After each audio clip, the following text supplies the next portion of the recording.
नमस्कार दोस्तों, आप सभी का एक बार फिर से स्वागत है हमारी अपनी चैनल भक्ति साधना में। आज सुनेंगे देवशयनी एकादशी की व्रत कथा। आषाढ़ मास के शुक्ल पक्ष की एकादशी तिथि को देवशयनी एकादशी कहा जाता है।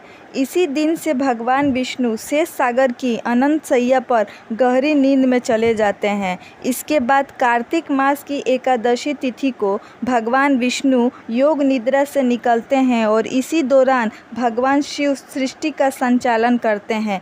देवशयनी एकादशी की कथा के अनुसार एक बार राजा बलि ने तीनों लोकों पर अपना अधिकार जमा लिया। यह देखकर भगवान इंद्र और अन्य देवी देवता घबरा गए और भगवान विष्णु की शरण में चले गए। सभी देवी देवताओं को निराश देखकर भगवान विष्णु ने वामन अवतार धारण कर लिया और राजा बलि से भिक्षा मांगने जा पहुँचे। राजा बलि ने वामन देवता से कहा, जो मांगना चाहते हो मांग लीजिए। इस पर वामन देवता ने भिक्षा में 3 पग भूमि मांग ली। पहले और दूसरे पक्ष में वामन ने धरती और आकाश और पूरा संसार नाप लिया। जब तीसरे पक्ष के लिए कोई जगह नहीं बची तो राजा बलि से ब्राह्मण देवता ने पूछा कि तीसरा पग मैं कहाँ रखूं। तब राजा बलि ने अपना सिर सामने कर दिया। वामन अवतार में भगवान विष्णु राजा बलि को देखकर बहुत प्रसन्न हुए और उनसे वरदान मांगने को कहा। राजा बलि ने उनसे वरदान मांगा कि आप पाताल लोक में जाकर बस जाएं। राजा बलि की बात मानकर उनको पाताल में जाना पड़ा। ऐसा करने से सभी देवी देवताओं और माँ लक्ष्मी परेशान हो गई। अब अपने पति विष्णु जी को वापस लाने के लिए माँ लक्ष्मी एक गरीब किसान की पुत्री का रूप धारण करके राजा बलि के पास गई और उन्हें अपना भाई बनाकर राखी बांधी और उन्होंने उपहार के रूप में विष्णु जी को पाताल लोक से वापस ले जाने का वरदान ले लिया।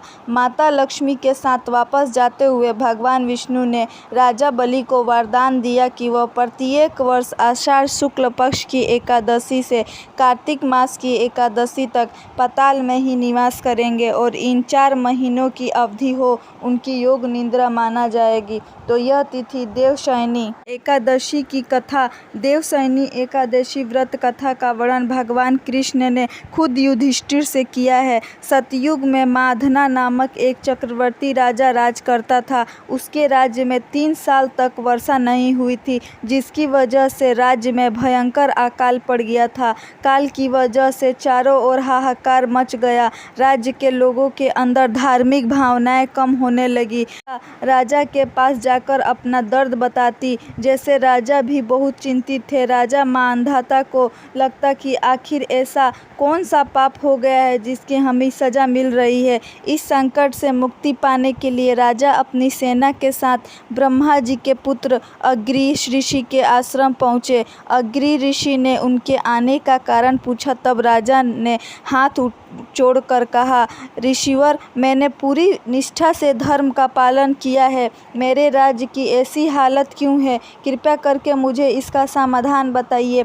आखिर ग्रीरा ऋषि ने कहा, यह सतयुग है, यहाँ छोटे से पाप का भी दंड बहुत बड़ा मिलता है। अग्रीरा ऋषि ने राजा को आषाढ़ मास के शुक्ल पक्ष की एकादशी का व्रत करने को कहा। अग्रीरा ऋषि ने कहा कि इस व्रत का फल तुम्हें अवश्य मिलेगा। महर्षि अग्रीरा के निर्देश का पालन करते हुए राजा अपनी राजधानी वापस आ गए और उन्होंने चारों वर्णों सहित देवशयनी एकादशी का व्रत पूरा किया, जिसके फलस्वरूप उनके राज्य में मूसलाधार वर्षा हुई, जिससे एक बार फिर राजा की राज्य में खुशहाली छा गई। तो यह थी देवशयनी एकादशी की व्रत कथा। आपको यह कथा कैसी लगी कमेंट बॉक्स में ज़रूर बताएं और हमारे चैनल भक्ति साधना को सब्सक्राइब करना ना भूलें। वीडियो को लाइक करें, शेयर करें, कमेंट में जय श्री कृष्ण लिखें। धन्यवाद। जय श्री कृष्णा। हरे कृष्णा।